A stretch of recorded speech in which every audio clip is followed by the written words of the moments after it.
We're live. So I'd like to ask the question first and foremost. What do Mexicans cut their pizza with? Oh, God. You told us this was a racist joke, and I thought you were kidding, but he wasn't kidding. Little Caesars. That could be a Roman joke. Could be a Roman joke. Yeah, I think Right? I think it's better Yeah. Roman because Caesar was Or Roman. Italian, like, I guess. Italian Like, joke? Caesar and Italian doesn't really go. It's Yeah. No, I think it's Italian. Yeah. I think that's got to be an Italian maybe an joke. Italian. All right. So what do Italians cut their pizza with? Little Caesars. Little Caesars. That's funny. You do it better than I do, Dan. That was good. Carlos. I'm just Carlos. going to say Carlos. Carlos.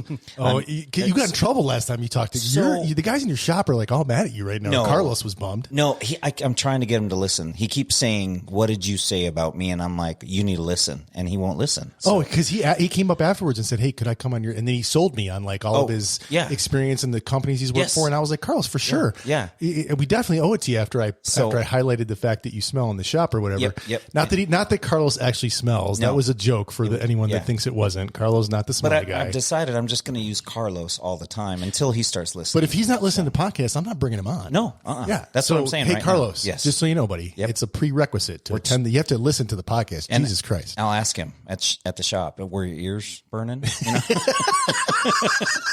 Well, maybe you need to listen to the podcast. Why don't we ask Carlos what he cuts his pizza with? Oh, Yeah, you can see what he says. Oh, that's funny. All right, so I mean, if he says Little Caesars, well, we'll know it's that been confirmed. it's been confirmed. It's no not longer. even a dad joke. Oh my God. It's legit. Oh man, I don't even have my phone on me right now, which is why I had to look to Travis here for a dad joke because I didn't have any available to me. I'm glad that I could be your Thank you. encyclopedia of Yeah, dad that's jokes. perfect. That's perfect. All right, so it's Sunday night, first Sunday of February here in 2024. Oh, yeah. And we've had a good day so far. I had a good Sunday, did a bunch of work with the boys. They're building dirt jumps out in my yard. And then we went for a mountain bike ride. Yep. And stopped by Croto's place and dropped off some suspension because you're now hooked up with Croto on a kind of B2B arrangement there. Yep. Yeah. And now I think I'm having the meat sweats. Yeah. And then we grilled up some steaks and some chicken and some potatoes and some salad was and some fantastic. great homemade chocolate chip cookies. Oh, that, yeah. That our guest, well, we haven't even introduced our guest yet. We probably should do that. So we have let's see, a wonderful new guest. Would you like to introduce yourself, sir? Yes. Sure. Well, some people know me as Captain Enthusiasm. Oh God. That's been my nickname for 22 years. But I like to say that I'm the Travis Williams. Yes. And I'll tell you why. Are you it sounds infamous? Well, probably. But the reason I like to say that I'm the Travis Williams is because my parents didn't give me a middle name. Oh no. You have no middle name? No, I have no middle name on my birth Is certificate. that allowed? I don't know. That was 1974. So Are you from I another dated country myself. or something? Is this like I thought you because they gave middle names to my siblings. Yeah. So for some reason they didn't give me a middle name. Are you So the oldest? I'm the Okay. So I'm the Travis Williams. So we know that you'll never be a murderer because you have to have a middle name to do right. that? Like, Okay. Isn't that how it always goes? I don't know. All right. Well, Like all the news always talks whenever they talk about a murderer, they always put the middle name in, so they don't. Interesting. So I they hadn't don't make noticed that. they don't make the mistake of it specifies more. Do you guys know the milk thing? What's Do you know that like there's a psychological thing about milk? So check this out. So if you see a man drinking milk, there's some type of unconscious feeling that humans get, any male or woman, that makes you feel kind of creeped out if you see a man drinking a glass of milk. What? So so as you're watching television or you're watching movies, watch. And if there's like a serial killer or some creepy dude, They'll be drinking milk? there'll be a scene where he's drinking a glass, he or she, it's got to be a he, where he's drinking a glass of milk. That's crazy. I'm going to I don't know how we got in that rabbit hole, but that can't be good for the milk industry. How do we go from Captain Enthusiasm to like murderer? creepy. Well, That's- you it did was the my milk. fault. It was his It was middle name. totally my fault, It was the yeah. last lack of the Well, who Travis doesn't Williams. have a middle name? Travis Williams. Can we give you one? The Travis Williams. I think we should give you one. So funny story about that. I tried to give myself one in high school. So my and it went wrong. I'll this tell you is how. going to be good. This is good. Wait, I would like a T-shirt that says "I tried to give myself one in high school." that's Yeah, that could go a lot anybody of wants ways. to make me that shirt. I tried to give myself one. And Oh, God. So my dad's name is John. okay, And I thought it would be great if I was John Travis Williams. I thought You tried to change your first name. Yeah. So Okay, instead, I that's was going to big. make my main name, my Travis, my middle name. I wanted to go by JT. Oh. I thought that sounded cool. Yeah. So I was probably a sophomore in high school. Well, what happened was I had subscriptions to the car magazines like Car and Driver, Road and Track, Yeah. and Automobile, and I had them all in John Travis Williams. Well, apparently that was enough to where the United States government sent me a draft card for both Travis Williams and John Travis Williams. No way. So I essentially created my own second identity Before it was cool. before it was cool. Yeah. So then I actually or profitable. yeah, or profit. So I actually had like paraphernalia from like the University of Arizona here in Tucson for John Travis Williams and Travis Williams. Oh, wow. So yeah, so I created my own alternate identity in high school, but it didn't really stick. No one calls me JT to this day until now. Yeah. The most interesting part of that story is that the University of Arizona is sending out paraphernalia. Yes. Yeah. Well, that was 1991. Yeah, I guess. That's why I say that I'm the Travis Williams. But to further introduce myself, I guess I'm one of the primary admins to one of what I would argue is one of the larger mountain biking clubs in Tucson, called Old Pueblo MTB, and we have a vibrant community of people who ride a lot. Yes. And so we just have a lot of fun with it. We like to joke, Todd Rasmussen is who's our godfather, and Gary Goodwin, who's the other of what we call the three-headed monster. Yes. Gary, Todd, and I. We like to joke that we're just a bunch of knuckleheads that just like to ride. Right. Yeah. And so, so that's what we do. And so I just somehow I got nominated to do a lot of the stuff that other people don't want to do. And one of those is to post the rides on Facebook, because I guess I'm a little more savvy than the other guys in terms of technology. So That's how I found out about you is all of the posts and like this constant flow of rides. Like almost every day of the week, there's a ride. And That's I crazy. started going on these rides and met Travis, and I was just enamored with him. He's just amazing, and just the most welcoming, kindest, like fun club that I've ever been around. It's really great. And I've been around a lot of cycling clubs, and they're all great, but these guys are it was really just the most inclusive ride that I've ever been on. It was great. So help me. Do you guys have any I'm a data guy. If Dane didn't warn you. Yeah. So when you talk about one of the larger groups, like scale and scope, like what do you mean by that? Like how large is the organization? yeah, that's a good question for clarification. So when I have kind of two mountain biking careers separated by a professional photography career in which I was doing weddings. And so I stopped riding for 13 years because I couldn't afford to get injured and then lose out on income that was kind of incoming throughout a course of a year. So when I returned to mountain biking and deemed the fact that it was no longer a concern about getting injured in terms of my income, it was just right before the pandemic, like around January of 2020. And at the time, the Facebook group, Old Pueblo MTB, had 850 members. And today, as of February 1st, 2024, we've got almost 4,000. Yeah. 4,000. So we had a lot of growth since the pandemic, I would say, is probably the timeline that happened. And obviously we benefited a lot from the fact that people needed to be outdoors. Obviously we know with Guru Bikes and the bike industry, we know what happened with biking during COVID. So we benefited from that for sure. But in order to benefit from that, we had to do something, and we had to actually have these group provide a rides. service. Yeah, we had to provide essentially a service. And so the growth started when the ride that was ongoing that happened every Sunday afternoon was kind of the primary ride at the time with Old Pueblo MTB. And what happened was it was a time frame I couldn't personally ride. Is that the OG now? Yeah. So we call it the old school OGs, and it just has to do with the fact that it's the longest standing weekly ride in the group. So I approached Todd and I said, Todd, I love your guys' afternoon ride on Sunday, but it's like family time. I can't ride during that time slot. I said, I'd like to ride Saturday morning. Would it be okay if I posted a ride and see who else can ride on Saturday morning? And he's like, yeah, go for it. So that's how Todd is. Yeah, He's Todd, a great guy. Todd's incredible. Yeah. And he's just such a big fan. he is one of my biggest fans, which always cracks me up. Yeah. But anyway, so I posted a ride on a Saturday morning, just basically saying, hey, come ride with me. Like, I'm going to be here.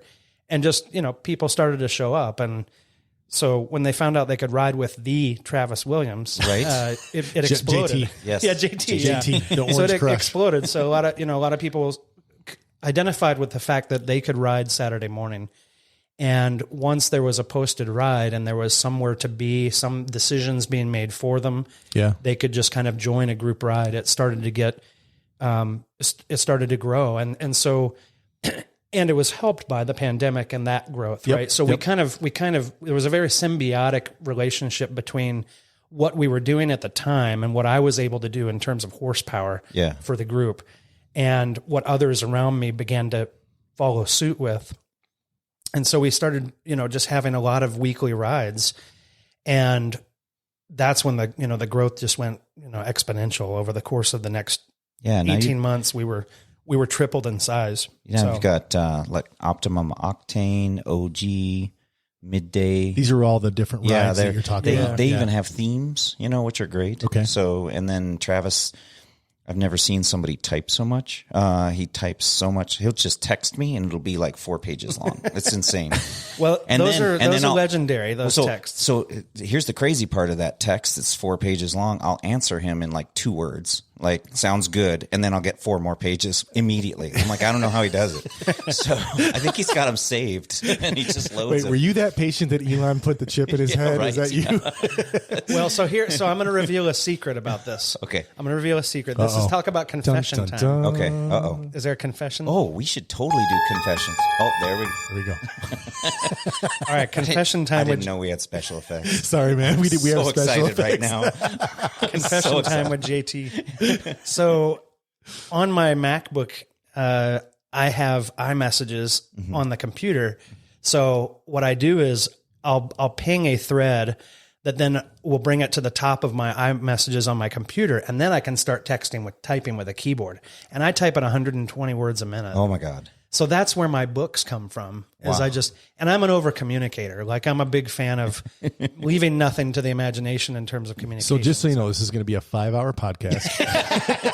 Yes. No one has ever accused me of brevity. Between you and Dane, I'm in trouble. Yeah. Well, so the nice thing about that is when he does post these rides, he's got good descriptions. It helps people know where they're at. No surprises. Yeah. No surprises. No surprises. And so the communication works. And especially if you're new to it, you don't have that back knowledge of like what Sweetwater is. You know what I mean? Like, oh, we're going to meet at Sweetwater. I make that mistake all the time. Meet at Sweetwater, 5:00. See you later. And that's it. Yeah. And he's like got directions, and he even has GPS coordinates, and all kinds of stuff. Yeah, that's a great point that you make, Dane, because essentially what I wanted to make sure was very known as what someone was getting into. Yeah. Right. So if you're going to go to a ride at Sweetwater and you haven't really been, or you're concerned about going on a group ride, that ride having the description and an expectation of the distance you're going to go and how long you're going to ride and what the level of the ride is. Yeah. And then even a descriptor that says something like,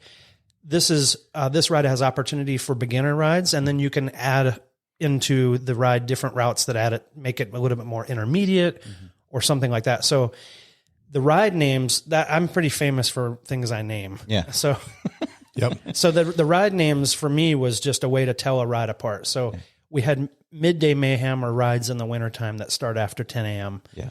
There's Dawn Patrol, which are rides in the summer that start between 6 and 9 a.m. And then we had rides like that were more difficult, which were like the Optimum Octane rides. And I would give the description that this is one of the most difficult rides that we put out. And they're the only version of a ride where there might be a drop. Like almost all of our rides are no drop, meaning that you can come on the ride and no matter what, we're not going to leave you behind. But the Optimum Octane was that ride that people and the You're going to go out and crush. Yeah, that not to go on that ride if you're concerned about being left behind or it's not. And they're usually done at trails that are far more difficult than the average trail. So the naming of the rides became important to me to communicate what the expectations were when you went on them. And then that kind of just grew from there. Yeah. So, you have weekday wake ups, which are average, run of the mill kind of beginner to intermediate rides that happen during the week. You've got the Dirt Divas rides, which are the women's specific rides, and the women are doing incredible things in our group. Yeah. The Dirt Divas are just special people. Again, that inclusivity. Yeah, the inclusivity and the safety. You know, we could talk a whole episode and a whole podcast on women riding in the Dirt Divas, but the safe space. We should have, maybe you can make some introductions. We should have them on to talk specifically about that. Would be awesome. For whatever reason, we have a large demographic of female listeners from 18 to 26. As a matter of fact, like 40% of our listeners are That's amazing. women from 18 to 26. That's amazing. Right. Yeah. And then, you know, so one of the, And they can't even see us. So they Which don't is even why, know. is why we That's have that probably- demographic. so We've made that joke about 40 times on this podcast. As soon as we go to video, we're going to lose that demographic completely. Yep. Somebody asked me that. Are you going to do video? I'm like, I don't have a face. I have a face for radio. Yeah, so do we. That's why we picked you, Dane.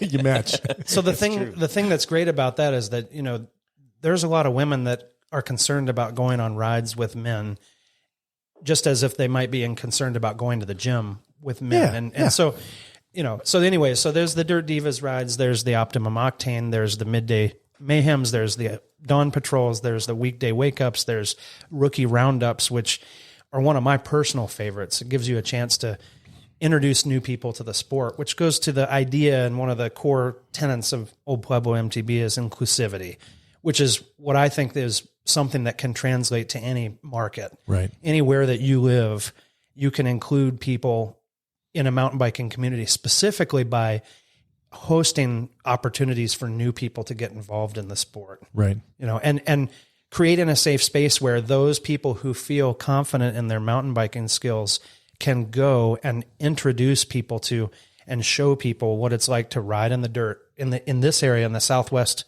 of the United States, we have to ride around cactus, you know, which is very different than if you ride in the Pacific Northwest or something. So the Rookie Roundups have been one of my personal favorites in terms of stuff that we do in Old Pueblo MTB that has just been a huge hit. Yeah, we're starting to do kids. I love that. Yeah. You know, bringing kids into it and getting them into it earlier. Yeah. Yeah. We have so we've got a couple of guys that have the younger kids that we call the Little Shredders edition and then we'll do big tent events with local sponsors. Like we have a YouTube channel here in Tucson called Trail Monsters, and he'll usually host a tent and have snacks and usually do some giveaways. And then he has great videos on mountain biking in Tucson on his channel. And so we do a lot of fun stuff like that. And it's just, when there's a ride for almost anyone, it gives a lot of opportunity and a lot of connection points. Yeah. And then once you meet people that are on those rides that are like-minded, then you start exchanging phone numbers. Yeah. Then you start texting people, hey, I want to go ride. Mm-hmm. And then even if you're not riding on one of our group rides, the community that you create, it can be life-changing. For instance, and I'm going to shout out a friend here I know will be listening to this podcast because she already told me she would. But Amanda Weinstein is just a wonderful friend of mine and love her dearly. And she got connected to the community. I want to say, and she'll probably correct me if I'm wrong, but I think she got connected through a Rookie Roundup. She lived nearby Fantasy Island, which was a local trail that's very popular right where she lives. And it's also a very easy trail to host a Rookie Roundup at. And so she came and joined us for a Rookie Roundup and has made some incredible friends and has found a place where she belongs and now we see her riding all the time with a little group of friends that live right close by when they can get out in a moment's notice and just go. And so that to me, like, that's success. Mm-hmm. You know, she found a connection point to a larger group, created a community, now has a core group of friends in addition to always being involved in the group rides as well. So it's really seeing that rewarding. Growth is just awesome. Seeing people come in their first time, go on a ride, feel welcomed, feel secure, you know, and not feeling like they'll be left behind. And then, you know, a year later, they're leading the rides. Yeah. You know? You're not wrong. I mean, Amanda does that. She'll now lead a Rookie Roundup of her own. Mm-hmm. She's also one of the key Dirt Divas. And so she's constantly reaching out to new women and inviting them to their events. Yeah. And to see her go from someone who was outside of the group, made some connections, got on a ride, moving then into leadership of a ride, you know, And she was very hesitant when I reached out and I said, Amanda, you can lead this ride. Yeah. Yeah. You know, and I empowered her and encouraged her, and she got out and did it, and she had a lot of fun, and now she's great at it, and she does those. And so that's the journey, right? And then she's a point of pulling new people into the sport and having people helping them find their place in the community. Yeah. And that's real rewarding. And just, you can see it give Amanda purpose and meaning, and she benefits because she's got great friends. Yeah. You know, as a result, we've talked about this a bunch of times on the podcast. We've had a number of you know, women in the sport, either advocates of other riders or great female athletes on the podcast in the past. And I think without exception, they've all said the same thing, like ride with other women. Yeah. Like that's the key. And I can't tell you like how many guys have bought their either girlfriend or wife, you know, a bike, and then they go out and ride with their significant other, and the guys barking, do this and do that and do this. And that's not the environment that helps them flourish and take a love for the sport. So like, it's amazing that Dirt Divas and your group has that opportunity for women. Go ride. If you're a woman and you're interested in this, go ride with other women. So Totally. I got a quick story. I like to throw these out there once in a while, but when I was Special effects. I'm not going to get used to it. Wait, one more. Oh, thanks. So when I was running teams, I had a team that I was running, a local team, and we had men and women on the team. It was great. And I remember one of our riders in the middle of a race stopping in the middle of the race to help one of her competitors fix a flat. Yeah. Wow. You know any men that would do that? I don't know. Be like, anyone. ha ha. And Like in The Good luck Simpsons. with that sucker. she got done, and we're like, "What are you doing?" You know, the guys. Yeah. You know, we're like, "What It's are a you race. doing? Why did you stop? What are you doing? You're losing the race. You're helping your competitor." She's like, she needed help, and I just want to help her. And I was like, I honestly changed my mind at that point, and it went from being this kind of person who wanted to just win at all costs to, this is a night, I want to be more like her. And there's a sticker that we had made that said, "Ride like a girl." And I put that on my bike, and I'm not even kidding. And it was because of that kindness and that inclusivity and that mentality. And I was like, I want to be like that. That's awesome. So We have on the Dirt Divas jersey, which we made specifically for the women. It has the logo was created by David Montreal, one of our members, and there's a woman riding across the top of the logo, and she's got a ponytail flying out, and that was modeled after a photo of Ana Valdez, who's one of the most badass women riders that I know. Like, she's incredible, and so the tagline "Ride Like a Girl" is on there, and in our group, and probably likewise in other areas of the nation, "Ride Like a Girl" is like not like the old, like, oh, you throw a baseball like a girl. Yeah, no, it's this actually is "Ride the Like a opposite. Girl" It's is the the opposite opposite. of that. it's the opposite. Like, there are so many badass women in the sport, and we in Old Pueblo MTB have a great group of them that it just makes it really, really fun. You know what's interesting? We got like 3 old white dudes here. Yeah. And we're talking about how awesome the female like Riders cycling community and riders are. And there's no women here to hold us accountable here. No. This is like just like from Except the bottom for the of the one heart. in the corner with the gun. But I do believe that you're married to one of them. Yeah, I mean, she is amazing. she's a legend. I knew Yeah. the name before I met her. You're like, oh, you're the Lacey. yeah, the Lacey. Yeah, I don't. She must have. She maybe has a middle name. Otherwise, she would be the Lacey. Funny story. She does not. What? So this, check, Wait, she doesn't have a middle Wait, name? so so check this out. So Do you have her, a button that does Twilight Zone? Is that Twilight Zone? Is that That's close enough? Close enough. Close enough. All right. So her parents said they weren't going to give her a middle name. So when she got married, she could keep her maiden name as her middle name. So her name's Lacey Hoops Anderson. It's not hyphenated or anything. She's Lacey Anderson, but so she keeps that connection back to her family, you know, without doing a hyphenated name. I thought that was the most awesome thing ever. Well, that's not entirely uncommon. Like my wife's middle name, her name is Heidi Ann Williams Heidi Ann Grohocky before we got married. And then when we got married, she kicked the Ann out, and now it's Heidi Grohocky Williams, Right on. which is not hyphenated either. Yeah. But it's interesting that there's yet another adult who doesn't have a middle name That's really weird. She has one now. This is two. Now her she maiden does. name is. Yeah. But and her dad was like, "Hey, listen, this is a way that you can keep the connection to the family. You'll get a middle name when you get married." I've been alive for 27 years, and I've never heard of that. Did you say you've been alive for 27 years? Bullshit. I was hoping you'd skip over that. Hey, You're not supposed to point that out. No, I don't miss anything. Dane, you're in trouble. That means you had Jillian when you were like what? I don't know. 14. I had to take my shoes off to do the math. Hey, so I got a question for you, just for our international listeners here. What the hell is an Old Pueblo? Oh, good question. Great question. Yeah.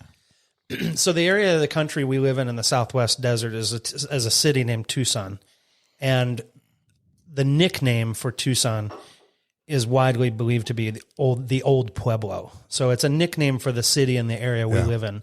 And so back when we started Old Pueblo MTB in 2011, the idea was that it was the inclusive area around the Tucson, and surrounding areas. Yeah, So, right on. Yeah, so you're not pointing out suburbs and things like that. Yeah, it's just the Old Pueblo. And Old Pueblo, that's the old indigenous people. Yeah. They would make their cities called pueblos. Yeah. And they're all over. In fact, one of the trails that we ride all the time has tons of,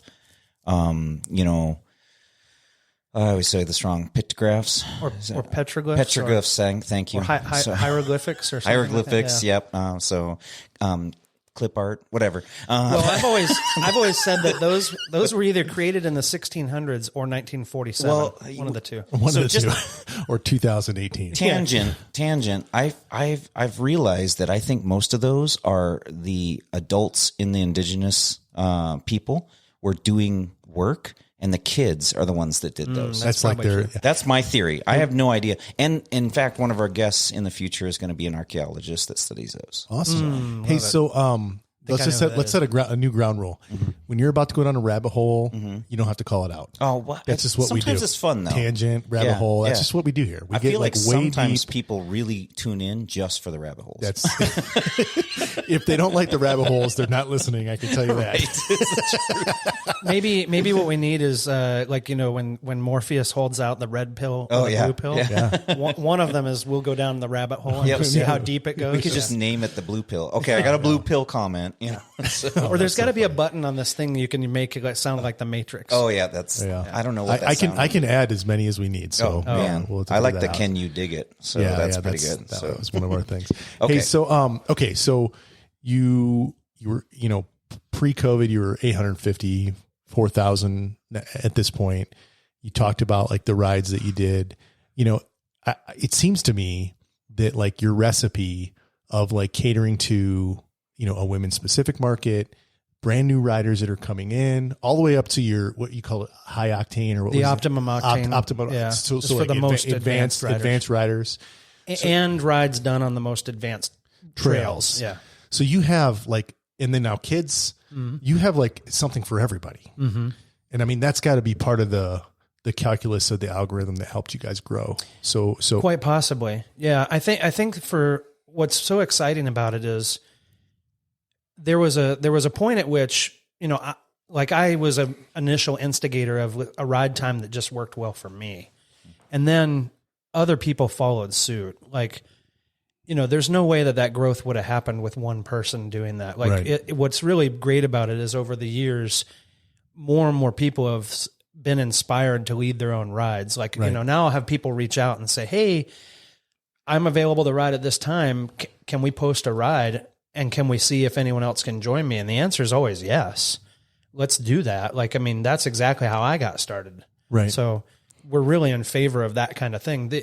And then what you see is kind of the thing that Dane experienced when he found us was just this constant stream of opportunities to ride.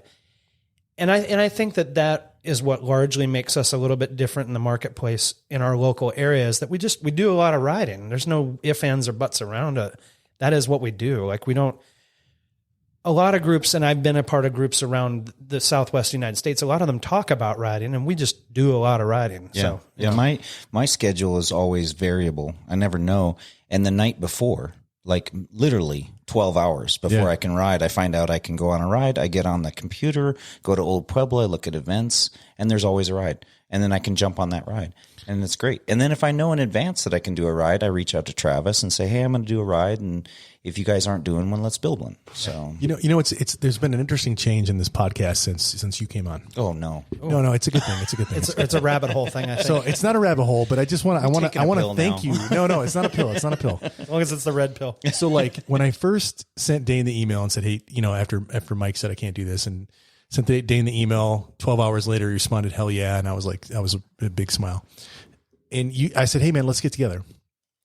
And you said, okay, cool. Let's go do a ride. And then we'll meet we were going to ride the Urban Assault Trail. Yeah, and then what's the Hop Shop. Hop Shop. Yeah.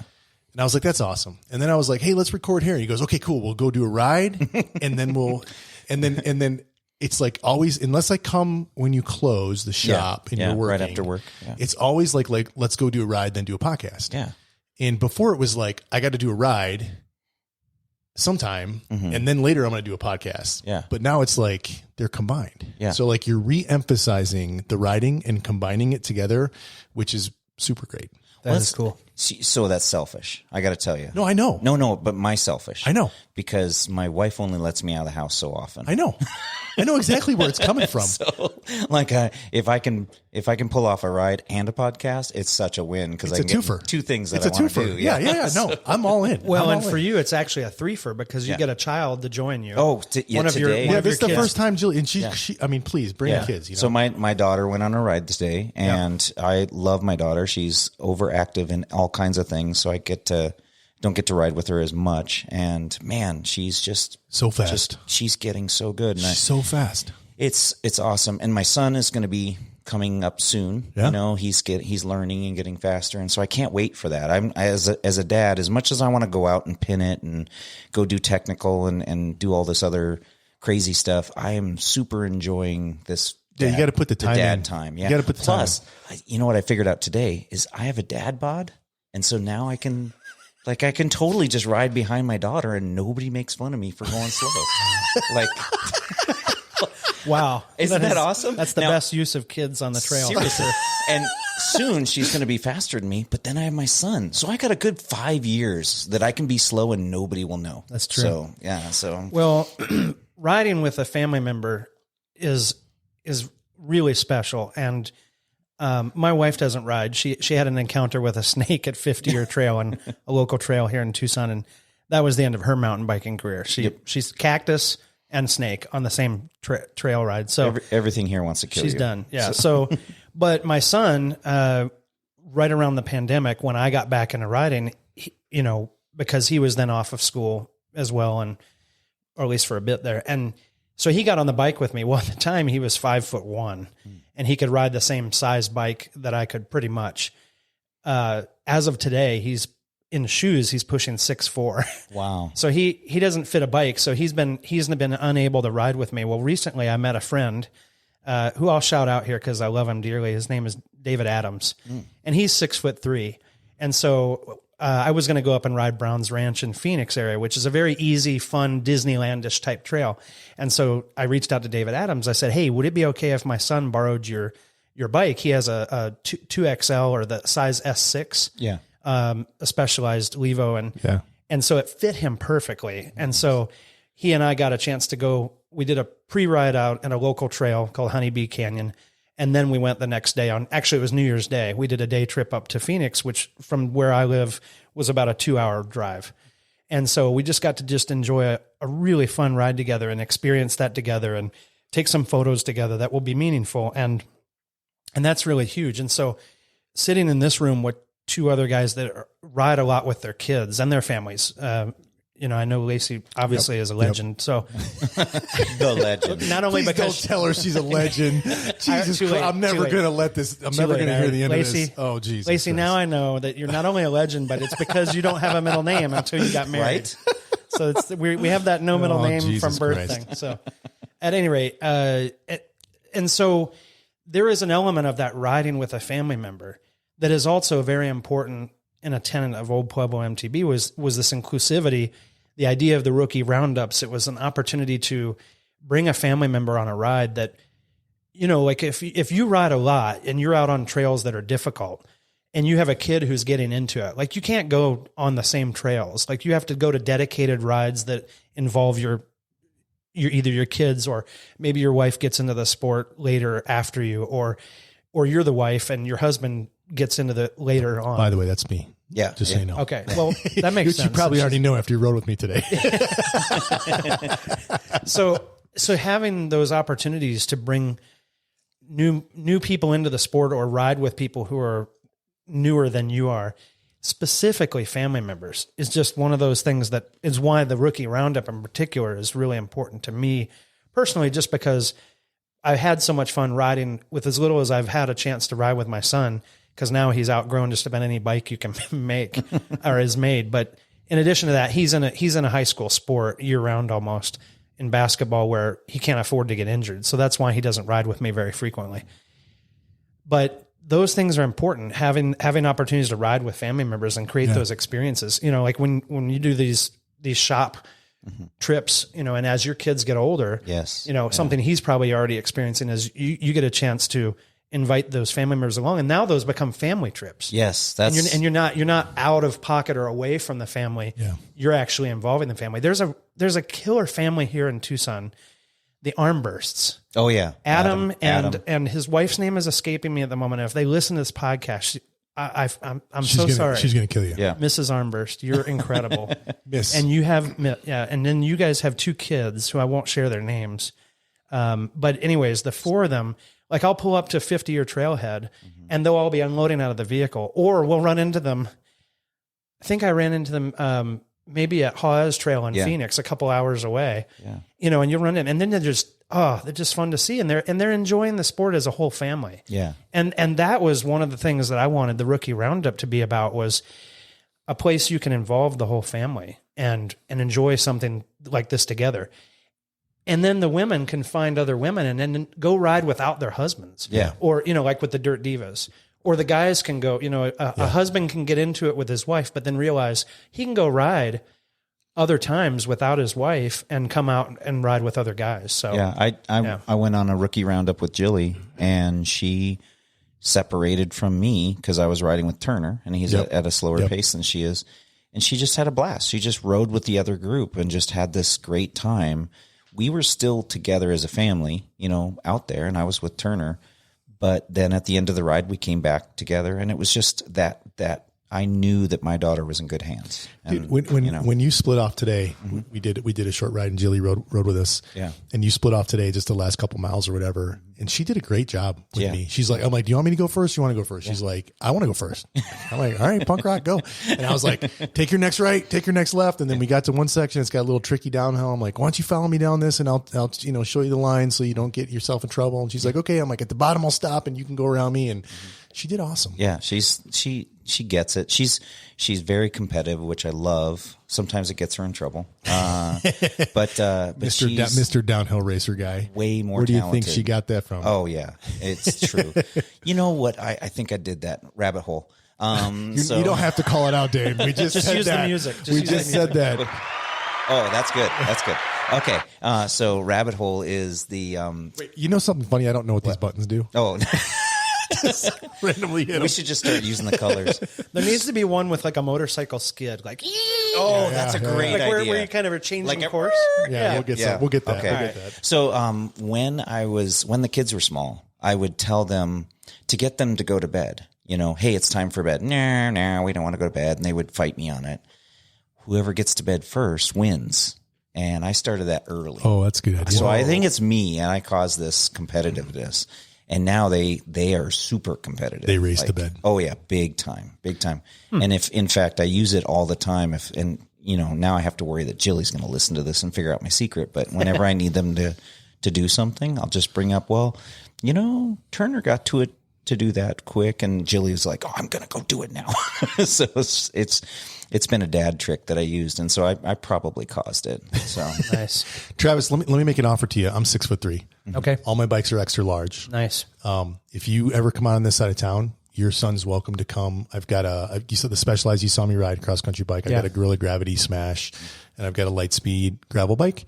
So if any of those are of any interest, I'm sure we could get him fit and get his dial up the or dial down the pressure a little bit, because I'm probably a little heavier than your son, I would imagine.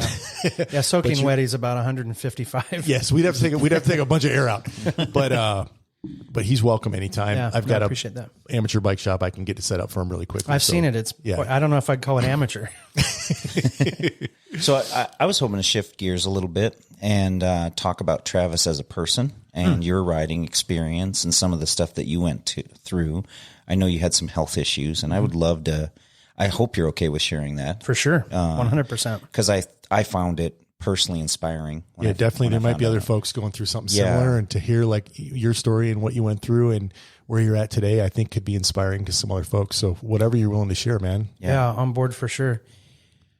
Yeah, I mentioned earlier 2 mountain biking careers, and both of them were related and revolving around health situations. So when I got introduced to the sport, I wasn't much of. I played basketball in high school, but outside of that, I wasn't a very athletic guy. And by playing basketball in high school, I mean I rode the bench for 4 years. You made the team, man. Come on. I did make the team, but it was a 1A like small school. Like we had 26. Listen, we don't have to qualify. Okay, all right, that's a rabbit hole thing. Yeah. So it was always a struggle for me to find something I wanted to do for exercise, because when I was exercising, I always thought, I hate this. but when I found mountain biking, it gave me the opportunity to do exercise and not think about the fact that I was. You don't feel exercising. like you're exercising. No, it's like you're like riding. I'm a like bike. having a lot of fun, and yeah, it's hard and it's exercise, but there was always a lot of reward. Yeah. So I picked up mountain biking when a couple of friends introduced me to it in late 2001, and I enjoyed it, got into it real quickly. One of my first bikes was a KHS Softail. Oh yeah. So I had that little tiny spring on the seat post. Essentially, I tried to fix the on the suspension seat post on those many on the times. seat post. Well, like it's like a Moots YBB. Okay, but it's on the seat stay. Seat Yes. stay. Okay. Yeah, where the seat stays come up to the seat post. Yeah, I was imagining the seat post just bouncing. Which we did have. Which they do. Yeah, I can't remember what's the company. RockShox had one. RockShox, yeah. There's a few of them. So I got a kind of, it's an entry level bike. It was about $400 in 2001. So it was an entry level bike.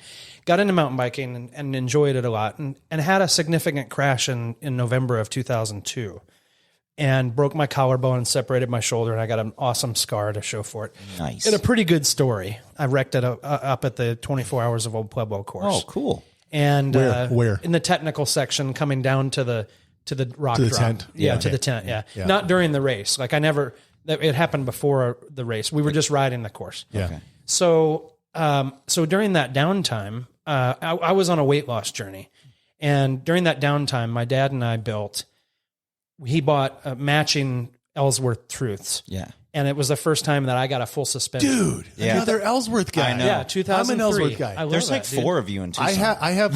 I know there is. Only 4 of us? Okay. Once Ellsworth you get Truth. done with your story, let's talk about Ellsworth, because I want to understand how you ended up there, and I wonder if it's the same reason I ended up there. But. Interesting. Well, the how I ended up there is really easy. My dad bought it for me. So he bought 2 frames, and we ended up building up these Ellsworth Truths while I was in downtime. Well, coming out of that in February of 2003, so 21 years ago, almost to the weekend, I was back on the bike and as a coach for our corporate team for the 24 Hours of Old Pueblo, which is just 2 weeks away from happening here in our local market.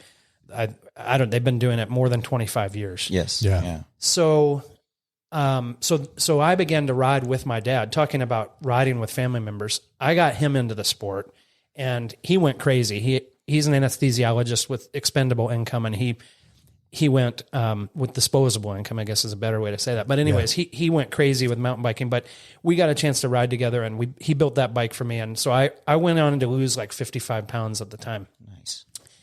And so that was my first mountain biking journey was my finding an exercise that I enjoyed to do, that I didn't feel like I was exercising. So from 2000 and basically late 2001 or early 2002 to about 2007 was my first mountain biking career.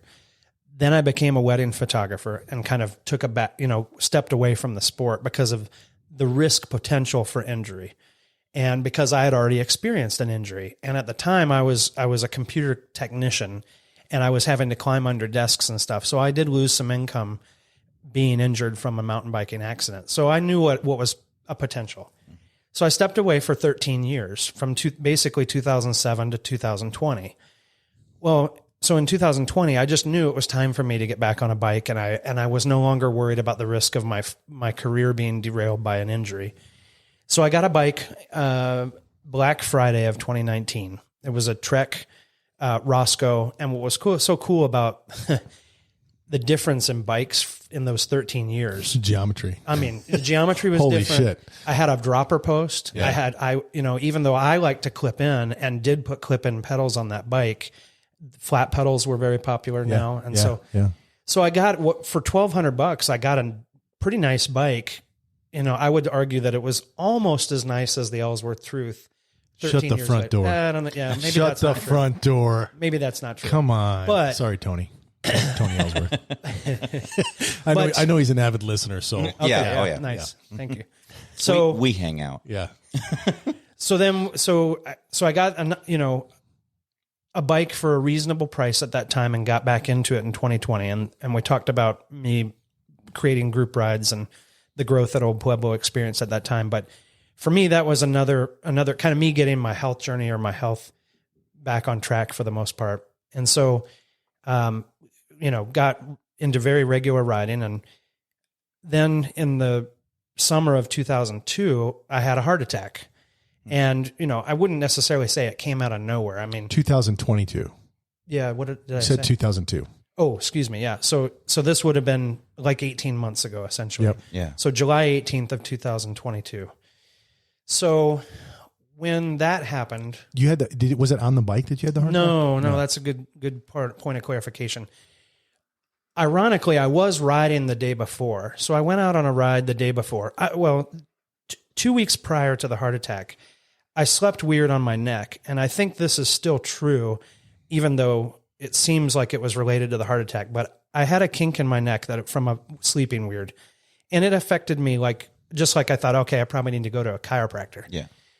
Well, so over the course of those 2 weeks leading up to the heart attack and dealing with what I believe is still was a crick in the neck or something, I was still riding, and I rode, the week before the heart attack, I rode a decent ride. Like I was riding pretty hard. And so the day before the heart attack was a Sunday. We went out to a local trail called Honeybee Canyon and went out with a bunch of friends on a group ride. And about a mile and a half into it, I thought, this crick in my neck is causing me nausea and dizziness and what have you. And so I said to the friends, I said, hey, I'm going to turn back. This is just, I said, I think I need to go see a chiropractor to get this pinched nerve or whatever corrected. So sure enough, I go back, to the car. And when I go into the kitchen, my wife's like, oh, you're back already. And I said, yeah, this crick in my neck's really bothering me. So the rest of that was a Sunday. And then the next morning, it was Monday, the 18th of July of 2022. And about 11:45 in the morning, I started to have the same dizziness and nausea. And the symptom that hit me that really surprised me, which I don't even think is super well documented, was the cold sweats. Interesting. And the cold sweats just overcame me. And so I remember stepping away from the computer because I had a work from home computer job. And I stepped away from the computer and said, I just need to lie down for like 3 minutes. So I laid down for 3 minutes, and then just in my head, I was like, oh, I need to get up and Google, what are the symptoms of heart attack? Oh, wow. So I did that. I Googled it, and I was like, oh my God, I'm having like 5 of these 7 symptoms. Wow. And so was it the arm numb or I don't know the symptoms. I'm just kind of, yeah, it was, I see nausea, TV and it tells me dizziness, tightness of breath is what I had, not shortness of breath. Okay. And then the cold sweats was the big one. And then I also had tightness of the shoulder blades. I don't recall specifically having issues down the arm. Mm-hmm. It was more like I felt like just tightness in the upper shoulder. And so my dad, he was an anesthesiologist, but he's been retired for many years. I called him and I said, hey, I think I'm having a heart event. I didn't want to call it a heart attack at that point because I didn't know. Because you're coherent. It's not like you're on the floor. It's just exactly. Yeah. So he said, hey, I think you need to get to the hospital and get an EKG and find out what's going on. Mm-hmm. So I do. My kids were home because it was summer, and my daughter had her driver's permit, and so they took me down to the hospital, which fortunately was only like 7 minutes away. It's very close, the Oro Valley Hospital. Yeah. And so I go into the emergency room, and it took a little bit during my stay in the emergency room for 15 minutes in the waiting room. I went from a threshold of like 2 pain down to about 5, like up to 5. Mm-hmm. And then they got me in and they did an EKG, and then they took me back and said, we want to get you into a hotel or a hospital bed here. And during that time, just sitting in the hallway waiting, and then my dad came and sat with me, I went from a 5 to like a 10. Wow. Like I was pretty sure at that point, I'm dying. I'm like literally dying in front of my dad. And so then they finally got me into a hospital bed, and then the cardiologist came in and he says, we've confirmed you're having a heart attack. We're going to get you up to the cath lab right away, and we're going to put a stent in. Oh, wow. And so what they were able to determine was the right side, the bigger, I guess it's not called the carotid artery, whatever that right side of the heart is, was basically 100% blocked. Wow. It was like 90% blocked, but a piece like broke off and like lodged. And so it was now 100% blocked. Yeah. And so, when they got me into the cath lab, like within 15 minutes, they went in through my elbow joint, it was right behind my wrist, actually, by where you would wear a watch. And they went in through the wrist, and they were able to put the stent in while I was awake. They don't put you entirely out for that. You get to sunset sleep or whatever, where you're like half in, half out. Probably, but I could dialogue with them. I remember asking him like, "What's going on?"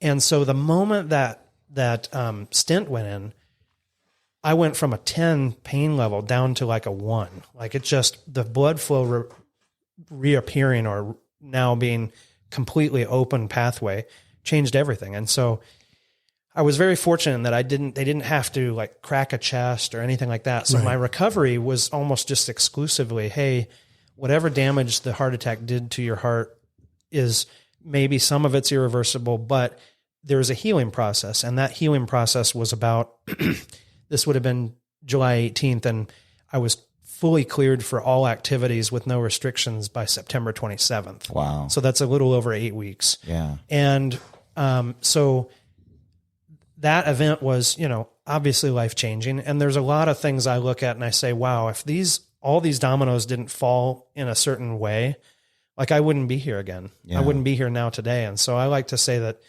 this is my second chance. And so like, my birthday is August 5th, but it's not nearly as important to me as July 18th, which I would call my second chance birthday. That's awesome. So I'm in, coming up on my second chance birthday, my second anniversary. So what happened was during that time, dear friends of mine in the mountain biking community, they came to me and said, "Hey, we've got an e-bike that we would love to have you try out during your recovery." And so, I was of course ecstatic, because when they began to release me to like go walking and do these like light exercises, I'm like, I don't walk, I don't hike. Like I bike. You're right. Like the only reason I walk is if my bike is broken. And if my bike is broken, it's at Dane's shop at Guru getting fixed. And he doesn't let it stay broke very long. So, which I'm very thankful for. So, So I got an opportunity to try an e-bike. And for me, it started out really easy, just tootling around the neighborhood. And one of the cool things was I wear a Whoop band, and this is not a commercial for Whoop band, but if they could sponsor this podcast, that'd be fine. Whoop, hook us up. mountainCog@gmail.com. Yes. So we could use one. Yeah. So I've been wearing a Whoop band for 2 years prior to the heart attack. Right. So if you're a data guy, I am, dude. Okay. So I can tell you a little bit about how that later. Yeah, the differences between I've analyzed it, but yep. So I have a lot of data on rides that I did, and this is why Tortolita is a very interesting ride, because I can do it. I can do a ride at Tortolita, which is exactly what I can do a ride at Tortolita, which is exactly a 10-mile loop, and I can compare a ride on an e-bike to a ride I did before the heart attack. Talking about data. Mm-hmm. So, anyways, all that to say is that I could have like my heart rate on the handlebars, and I could analyze, I could see real time. And so early on, the restriction was, hey, don't let your heart rate go above like 105. So I could very easily, so the e-bike allowed me to add power. Actually ride. Yeah. Without getting because keeping your heart rate at 105 on a mountain bike ride is hard. It's hard. Yeah. It's a hard thing. So I was able to use the bike to allow me to get out and ride instead of walk and escalate through the healing process the whole time. And for that, I'm forever grateful, to Denny and Pat Reeder for that opportunity to ride this e-bike. And as a result, as I got cleared for full riding and just got out on the e-bike, it's a million smiles an hour. Yeah. Like it's just, just grinning ear to ear. There's really no part of a ride that is not fun anymore. It's like 100% fun. Yeah. So they saw that and I think they identified with all the cool things that I had been very blessed and lucky to do with the group. And they just, they came to me and said, we just don't want to see you give that away, up. No, nobody wanted to see you not ride anymore. Right. And I know my perspective was I hear about Travis and I hear about this heart attack and he drops off the face of the planet. Right. Yeah. I mean, he does because from he's your in perspective. recovery. Yeah. And we hadn't known each other that well at that point. And then all of a sudden he pops back up. And not only is he riding, and I don't even remember if I even knew that you had a heart attack. I just know that you were gone for a little while. And he comes back, and then now he's leading every single ride. And then, I mean, it was amazing to me. And I see him, and he's on this e-bike, and I was like, wow. And then I heard the story, and I was like, you are why e-bikes are important. I mean, I feel like that had as much to do with your recovery as anything. Yeah, 100%. I mean, I don't know when I would have gotten them back on a bike if it hadn't been for the e-bike opportunity that the readers gave me. So when they came to me and said, first they made me an offer I couldn't refuse, and they gave me a time period yet to this day undetermined as to how long it would take for me to pay for it. Yeah. And that generosity obviously is life-giving and life-changing for me. But what's so different, you joke about the fact that now is leading every ride. Mm-hmm. That's actually really true because now I was at the front of the group and able to lead a pace that was appropriate for almost everyone. And I was pretty well known as the sweep before that. And to this day, looking at the data, I'm not sure how I was doing the rides I was doing if the one side was 90% blocked. Right. That's crazy. Yeah. I don't understand it really. But so at any rate, the e-bike returned me to the sport, but more importantly, it returned me to normal life. Yeah. For me, mountain biking has always been about finding an exercise that I enjoyed and that didn't make me think that I was exercising. Yeah.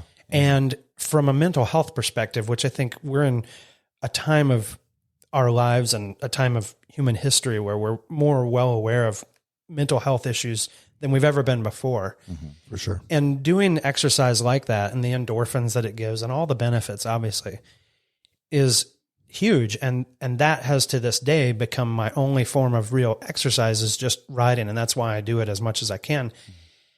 And the safety net that riding an e-bike gives me from a perspective of, like when they went in and they did the secondary look on the left side, like my left side is 50% blocked. Mm-hmm. But they determined that didn't need any further mitigation. Yeah, well, you didn't need a stint in there or whatever. Yeah, exactly. There was no more work they needed to do. The mitigation was medication, right? Change of diet. It was also regular exercise, which with the e-bike was not a problem. So,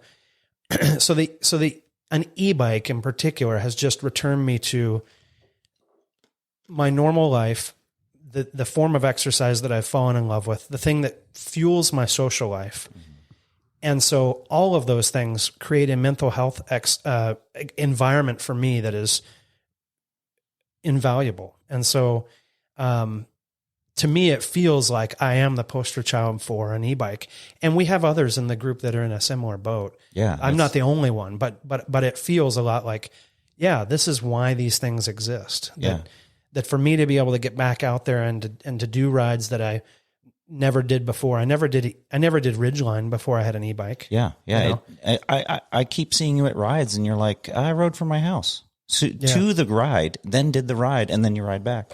And, you know, I don't think you ever did that before. No. So. I mean, I was always looking, to be honest with you, I was always looking for the shortest, most fun way to enjoy a ride. So I became actually pretty well and famous, known for new locations to start rides from, and finishing with my favorite feature on any mountain bike ride, which is a downhill to the parking lot. Yep. Yes. So I thank you for your route that you took. Today. Me through. Today was a downhill Yes. to the parking lot. Yeah. Yes, Josh took us on a tremendous route today that gave me my favorite feature of every ride is a downhill to the parking lot. I do feel like that all trail builders listening to this right now, just remember, have a downhill at the have end. the finish as a downhill to the parking lot. But you know, in other states, that's not a problem. If you go to Colorado, everything is ride up and ride down. So that's true. So Arizona in particular, and I'm sure there's other states like this. Probably I'm looking at like, you know, the Midwest, flat states. Yeah. But anyway, so having, I was famous for creating new ways to do rides in Tucson that started in a unique spot to end at the most fun in a downhill. So like, for instance, an example for those of people listening that know the Tucson area, Tortolita is a 10-mile loop. And if I just start on the southwest corner instead of the southeast corner, you tag all the uphill together in the first half of the ride and all the downhill. Yep. Yeah. And so if you start where it's intended to start, you have to end on an uphill. Yep. So I was famous for making the southwest start because that's how I wanted to end the ride. Yeah. And so the Edwin Road start to do the Badlands at Honeybee was kind of one of my things, because if you start at the start of Honeybee Trail, that turns into a 32-mile ride, which I wasn't pre-e-bike I'd only done once. Yeah. So when I was able to start from Edwin Road, it was now a 14-mile ride. Yeah. Anyways, on an e-bike now, I can start anywhere I want and ride as long. But you make a good point, and this is what I found was really so interesting about the e-bike. I thought, like a lot of people, that it would rob me of a workout. And if you look at the data, one of the things I learned was on this particular trail called Tortolita Preserve, where it's a set 10-mile loop every time you do it, there's a start and a finish. There's only one route. I looked at rides back pre-heart attack on an analog bike or an acoustic bike, whatever you like. I like to say naturally aspirated. because I ride a Levo Turbo. Yeah. So if I say that the non e-bike, or what I guess now people are calling not e-bikes. Oh yeah, not e-bikes. E or naughty bikes. Yeah. So someone said that earlier. I didn't know what the hell they were. I think it was you. I don't know what the hell they were talking about. I'm like, naughty. Okay. It's a not. I like to call them naturally aspirated. But anyways, when on a naturally aspirated bike, when I did the ride before the heart attack, if I did that loop, that 10-mile loop, it would, according to the Whoop app, I would burn 600 calories. After the e-bike, if I rode the same amount of time, so let's call it 75 minutes. Yeah. If I rode the same amount of time, I would burn about the same amount of calories on the e-bike. But instead of going 10 miles, I would go 15 miles. Yes. Yeah. So what I found was if I really just did the same amount of time on the bike, I would go further and I would go faster, but it would turn out to be a very similar outcome of output. And so that enlightened me and changed my mind about, wow, this is not about robbing you of a workout. It's about doing something you might not have been able to do otherwise and have the safety net. In the case, like for me, was like, okay, if I was trying to avoid it, overworking my heart, or if I was concerned about that stuff, like the e-bike gave me a safety net to always feel like I could safely get back to the car in any and all conditions. Yeah. And so that's what's really remarkable to me to this day. And then since then, I've identified several people in our community that it's like, wow, they would be so good on an e-bike. Like it would really change their life. And there's been a couple of people that have recently got on e-bikes for various reasons, and it's been life-changing for them. And I'm like, I'm right there with you. Yep. You know, So pump. Travis, we recently, we never would have bought an e-bike in this house. Like it just wasn't in the cards. And I am addicted to bike raffles. Like any bike raffle in the world. By the way, yeah. You got a raffle coming up? Yes. I'm in. Our anniversary party. I'm going to be there. Anniversary party. I'm going to be there. We're raffling off a bike. Nice. So just let me know. I'm going to buy about 6,000 tickets. Josh won't spend $6,000 on a bike, but he'll spend $6,000 on 6,000 tickets. Yeah, right. So they're $1 each. So you do this. I think it's because I used to be a gambler. I'm not a gambler anymore because it's throwing my money away. But if it's for a bike, that's a different thing. Yeah. And I actually won one. Yeah. And I won a Turbo Levo in a size medium, and it's like the bottom line carbon, but it was a lower level build, which of course I stripped all of the lower level parts off and upgraded the shit out of it. And I gave it to my wife because she rides a medium and said, here you go.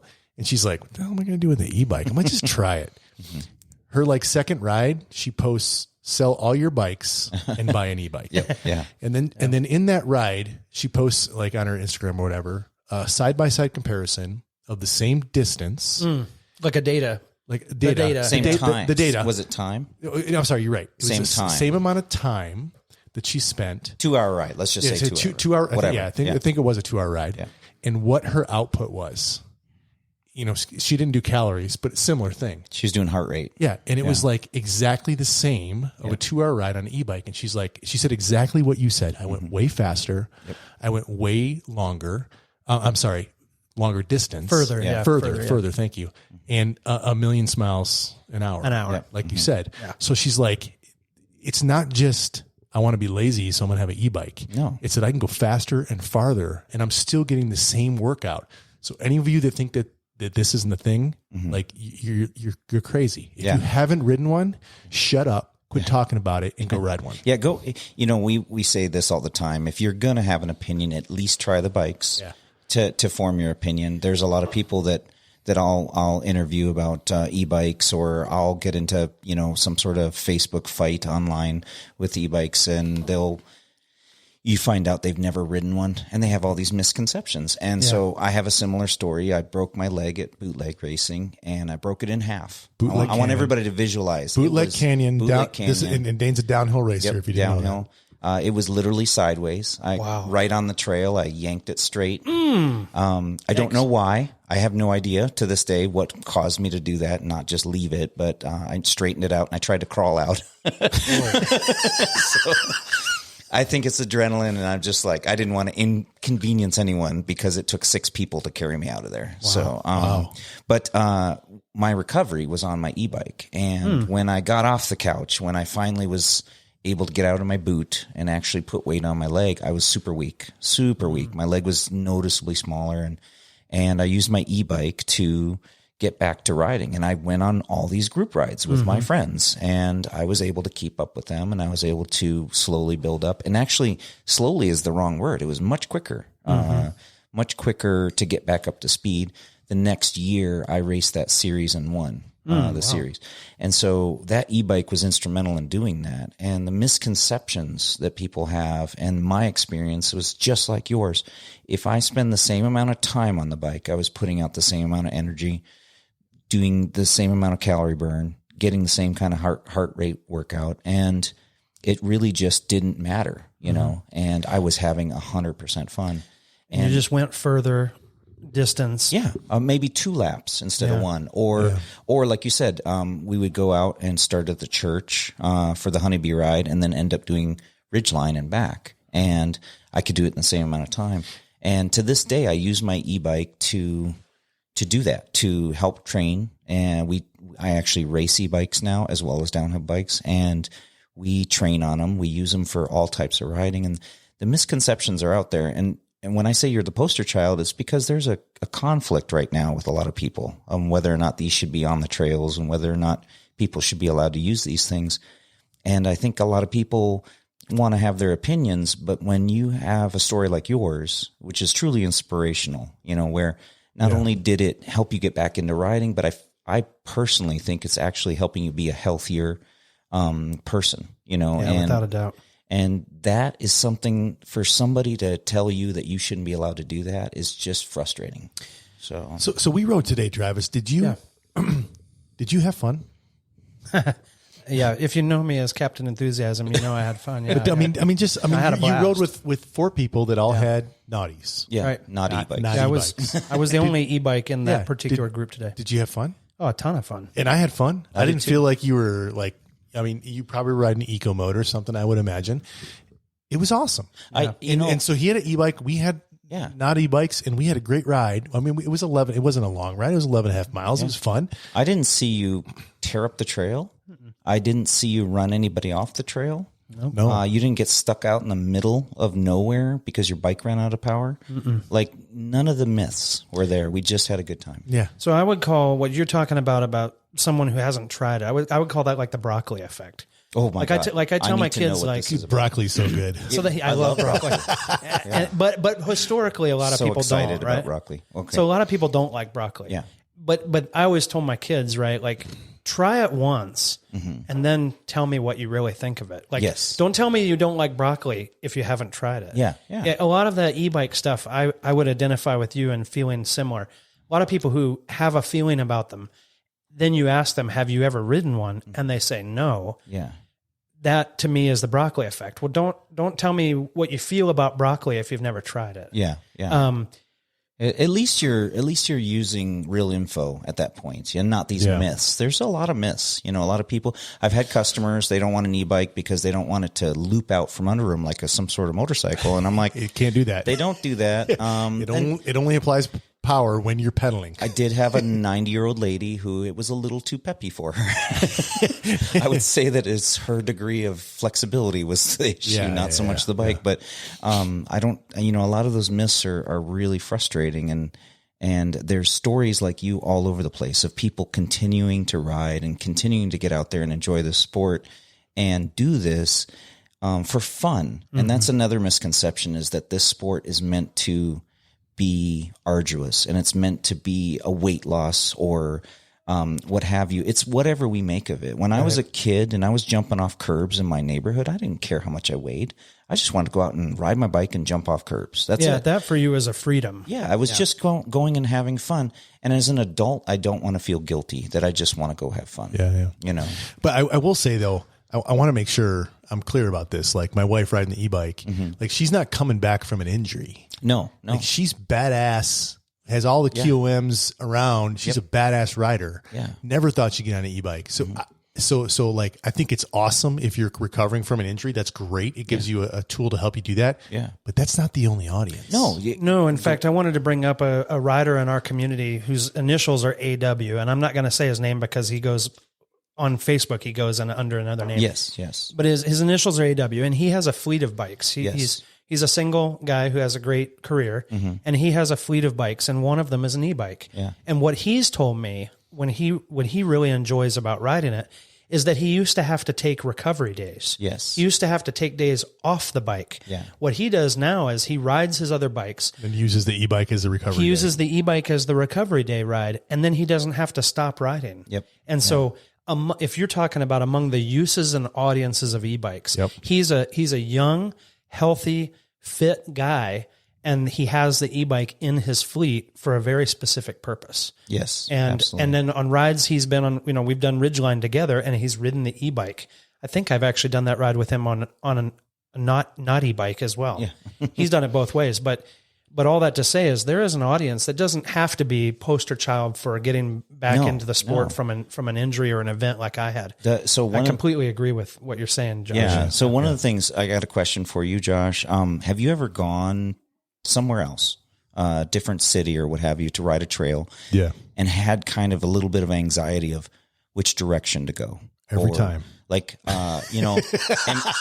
right? Like twice last week. Well, like, I'll travel and I'll go to a new area. San Diego is one that I go to regularly, and I love San Diego, but I don't know the trails. Yeah. And I don't know what direction, and I'm not a data guy, so I don't get online and figure out trail forks very well. I just go to the trail and start riding. Yeah. And what I've found with my e-bike, that's the bike I want to travel with, because then if I go the wrong way and it's all uphill and then I don't get to do the downhill, I just turn around and go the other way. I just have a blast no matter what. Yeah. That anxiety. Have a blast no matter what. Yep. That should be like the tagline for an e-bike. Like, have a blast no matter what. Yeah. So a couple of my friends now that ride e-bikes here in our community, we say that there are uphills and there's downhills and there's reverse uphills. Yeah. Or what we say is there's what hills. Yeah. So it used to be there's a hill here, and now we turn to each other and we go, what hill? Yeah. Yeah. So there's And the thing is I, as somebody who uses every kind of bike possible except for the unicycles, we should probably get into that. I don't know if I could do it. I think do I'd it. fall on my face. Let's do it. So Come on. do they make training wheels for Do unicycles? it. Let's do it. I'll make Let's them. have a challenge. We'll Wouldn't both that get be e-bikes. I'll buy them. Both get e-bikes. Or I'm sorry. I was going to say, I got an e-bike. unicycle. Yeah, we'll both get electric unicycles. Oh, electric. Now you're throwing a whole nother dynamic. Wait, Dane, isn't a unicycle with training wheels just a tricycle? Yes, pretty much. Which I'm totally down for. Okay. Adult tricycles should be a thing. Yeah, But they are. not with a basket and like, in a trailer park. Yeah. But I'm talking like downhill With three suspension elements versus two. Oh, serious. Yeah. So, but the big thing is that somebody who rides everything, and when I'm on my e-bike, I don't ever want to tell somebody they shouldn't ride a bike. I don't want to. Now, I make fun of single speeds sometimes, but I Made fun of my Specialized. Well, yeah, but that's so.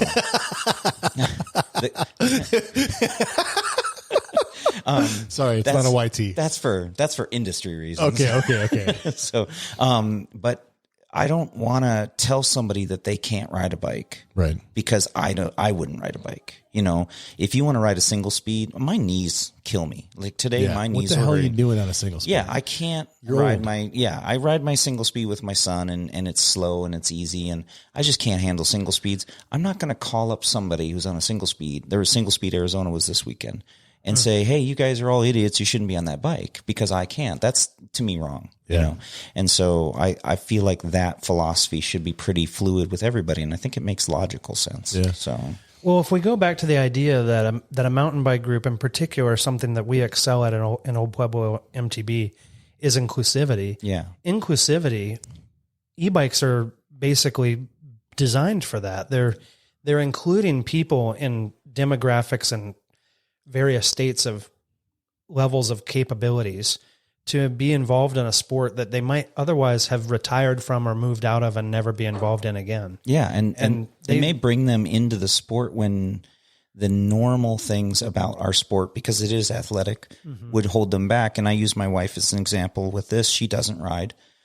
She rides one of my e-bikes when we go. And because she doesn't have that initial just horrible, pain from that muscular workout that she's never used to, it allows her to enjoy the ride at that first ride is enjoyable. The first one, she doesn't have to build up. I used to tell customers all the time that are getting into their bikes, you're going to have this pain period and you should just expect this pain period. It's kind of a bell curve. And once you get to the top of that bell curve and you've gotten past that pain, you've worked past it and your muscles are used to it and your body gets used to it, it's going to be so enjoyable. And This is what I tell my wife in the bedroom. Oh, true, right? Once we get past It's the going to be pain, painful for a while, but it'll get better. once we get past it, it'll be so good. Just the tip. But wait, we just lost all of our demographic of women. Oh, I'm sorry. 18 to 26 year olds just hit the eject They're button. gone. They're like, yep, unsubscribe, They're like, unsubscribe. what are they talking about? They were talking about bikes, and now it's just the tip. I'm sorry. Anyway, Jesus. back to the bikes. My wife can go enjoy a ride and not being a rider and have a good time. And this is one of the reasons why you see rentals so big, because rental companies realize that person who doesn't normally ride wants to go ride around San Diego. They can jump on an e-bike, enjoy themselves, and they're not just wiped out. You know? And that's and the rest of vacation, their muscles are recovering from a massive workout. We got a great episode on San Diego and Mission Beach. Yeah, and riding down there made so much sense because parking is so painful. Yeah, dude, it's such a pain in the ass. Yeah. Well, Travis, man, thank you so much for coming and talking to us. I am what you guys are doing with Old Pueblo. First of all, how can people learn about Old Pueblo? What's the best way to find you guys? Yeah. So obviously it makes the most sense if you're in our area or you're visiting. And actually we get a lot of people that will pop into the forum and say they're coming to visit and they've found us and are following along and have been impressed by what we're doing. But essentially on Facebook, Old Pueblo MTB for mountain biking is how you would find us. And you just request to be involved in the group. And, there's, I think, 3 quick questions to make sure you're not a robot.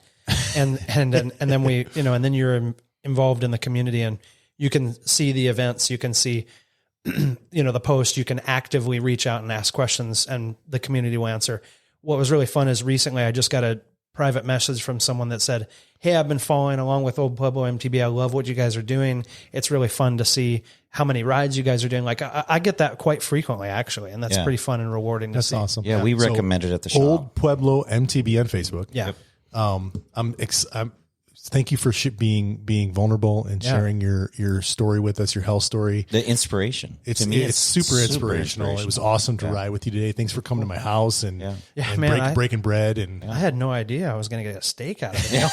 I mean, I would have pushed to do this a lot earlier. If I knew. He's like, I don't think he can do it right now. He's come on. If I knew all it took was a steak, we would have offered it a long time ago. Right. So next weekend we'll do it again. Yeah, right? we'll do it again. That's awesome. No, it was a real honor. I mean, it's just great to, it's been a great community to be involved in. And obviously, you go back to saying that it's kind of a selfish thing too, right? Mm-hmm. Like I've gotten a great community out of it. Yep.